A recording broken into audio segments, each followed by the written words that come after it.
ও মাই god, ওটা কে? শ্রেয়া? সুজানা? না, ওদের কাউকেই তো বলে মনে হচ্ছে না। উফ, কখন যে কাকে কোথায় কথা দিয়েছি, আর সেই ভরসায় ঘর ছেড়ে চলে এসেছে। যেই হোক, আমি এখন ঘরে ফিরছি না। No way deer.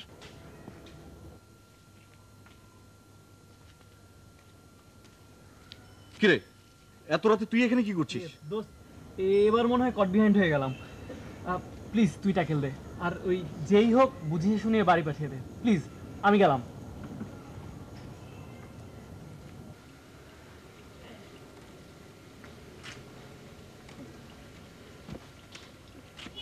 Excuse me, আপনি এত রাতে এখানে কি করছেন? এটা কি এটা কি সজলদের বাড়ি, কিন্তু ও বাড়িতে নেই। আর হ্যাঁ, কোনো ভদ্র ঘরের মেয়ে এভাবে এত রাতে দাঁড়িয়ে থাকে না। শুনুন রমা চাচা, শুনুন, আমাকে বলছেন? আবার কি? আমি আসলে সজলকে মন প্রাণ দিয়ে ভালোবাসেন, এই তো? না, আমি আসলে আপনি তুমি তুমি কি প্রিয়? তুমি তুমি প্রিয়া?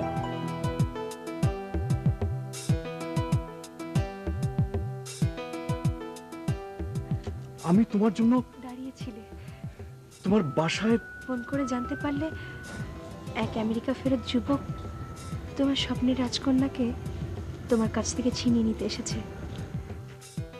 ওখানে তোমার বাবা মার সাথে কথা হয়। বাবা মা তোমার কথা শুনে আকাশ থেকে পড়ে। তাদের শান্ত সুবোধ মেয়েটি এমন একটি কাজ করতে পারে তারা কখনো ভাবতেও পারেননি। ঠিক তাই।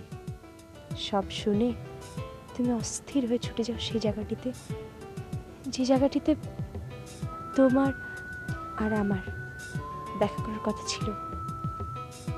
তুমি ভেবেছিলে আমি সেখানে তোমার জন্য অপেক্ষা করছি, কিন্তু আমাকে না পেয়ে প্রচন্ড হতাশ হয়ে এখানে ফিরে এসেছো। এবার বাকিটুকু আমি বলি।